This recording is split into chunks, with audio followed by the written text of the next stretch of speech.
उत्पत्ति अध्याय 42। उत्पत्ति अध्याय 42। जब याकूब ने सुना कि मिस्र में अन्न है, तब उसने अपने पुत्रों से कहा, तुम एक दूसरे का मुंह क्यों देख रहे हो?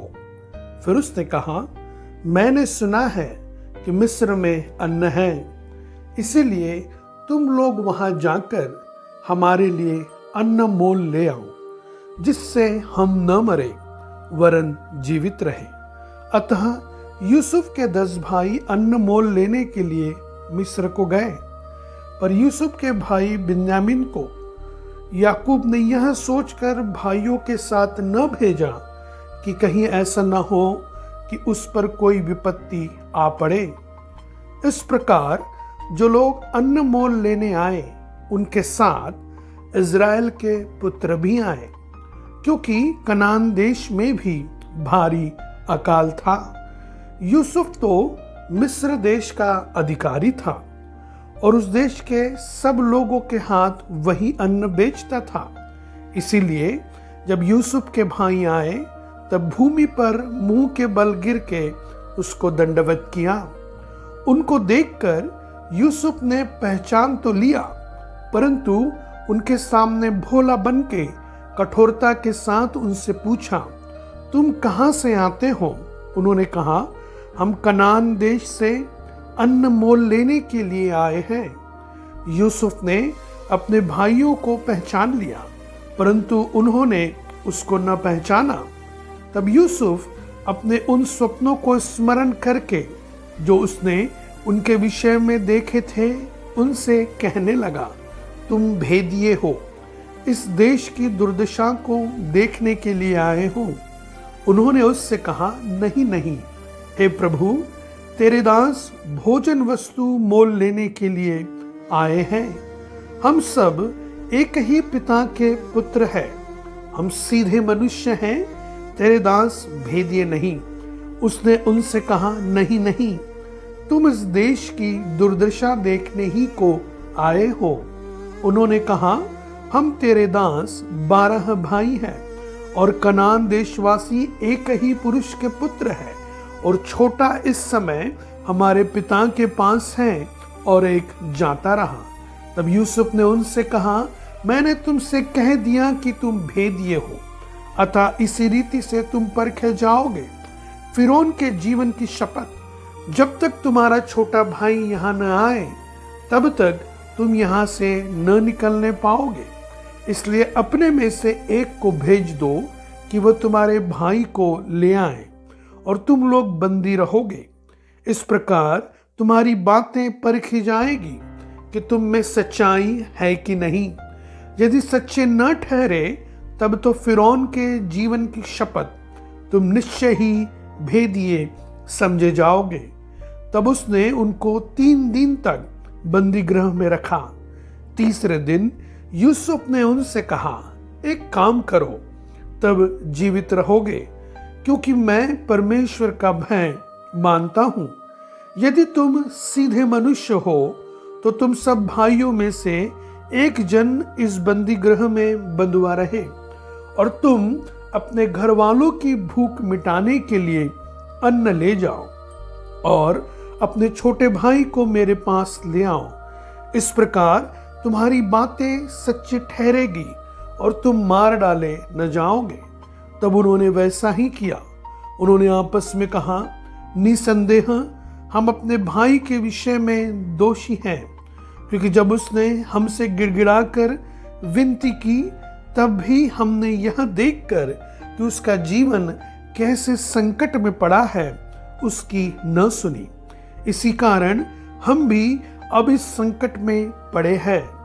रूबेन ने उनसे कहा, क्या मैंने तुमको न कहा था कि लड़के के अपराधी मत बनो? परंतु तुमने न सुना।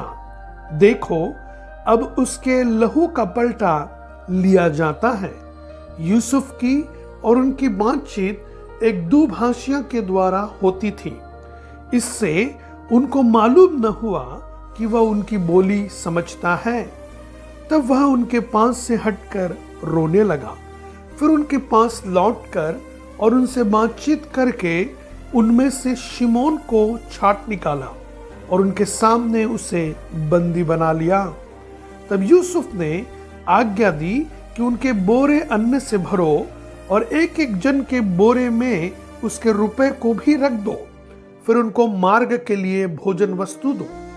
अतः उनके साथ ऐसा ही किया गया। तब वे अपना अन्न अपने गधों पर लाद कर वहां से चल दिए। सराय में जब एक ने अपने गधे को चारा देने के लिए अपना बोरा खोला, तब उसका रुपया बोरे के मुंह पर रखा हुआ दिखलाई पड़ा। तब उसने अपने भाइयों से कहा, मेरा रुपया तो लौटा दिया गया है, देखो वह मेरे बोरे में है। तब उनके जी में जी न रहा और वे एक दूसरे की ओर भय से ताकने लगे और बोले, परमेश्वर ने यह हमसे क्या किया है। तब वे कनान देश में अपने पिता याकूब के पास आए और अपना सारा वृत्तांत उसे इस प्रकार सुनाया। जो पुरुष उस देश का स्वामी है, उसने हमसे कठोरता के साथ बातें की और हमको देश के भेदिए कहा। तब हमने उससे कहा, हम सीधे लोग हैं, भेदिए नहीं। हम 12 भाई एक ही पिता के पुत्र हैं। एक तो जाता रहा, परंतु छोटा इस समय कनान देश में हमारे पिता के पास है। तब उस पुरुष ने, जो उस देश का स्वामी है, हमसे कहा, इससे मालूम हो जाएगा कि तुम सीधे मनुष्य हो। तुम अपने में से एक को मेरे पास छोड़ के अपने घर वालों की भूख मिटाने के लिए कुछ ले जाओ और अपने छोटे भाई को मेरे पास ले आओ। तब मुझे विश्वास हो जाएगा कि तुम भेदिए नहीं, सीधे लोग हो। फिर मैं तुम्हारे भाई को तुम्हें सौंप दूंगा और तुम इस देश में लेन देन कर सकोगे। यह कहकर वे अपने अपने बोरे से अन्न निकालने लगे। तब क्या देखा कि एक एक जन के रुपये की थैली उसी के बोरे में रखी है। तो रुपये की थैलियों को देखकर वे और उनका पिता बहुत डर गए। तब उनके पिता याकूब ने उनसे कहा, मुझको तुमने निर्वश कर दिया। देखो, यूसुफ नहीं रहा और शिमोन भी नहीं आया, और अब तुम बिन्यामीन को भी ले जाना चाहते हो। ये सब विपत्तियां मेरे ऊपर आ पड़ी हैं। रूबेन ने अपने पिता से कहा, यदि मैं उसको तेरे पास न लाऊं तो मेरे दोनों पुत्रों को मार डालना। तू उसको मेरे हाथ में सौंप दे, मैं उसे तेरे पास फिर पहुंचा दूंगा। उसने कहा, मेरा पुत्र तुम्हारे संग न जाएगा, क्योंकि उसका भाई मर गया और वह अब अकेला रह गया है। इसलिए जिस मार्ग से तुम जाओगे उसमें यदि उस पर कोई विपत्ति आ पड़े, तब तो तुम्हारे कारण मैं इस बुढ़ापे की अवस्था में शोक के साथ अधोलोक में उतर जाऊंगा।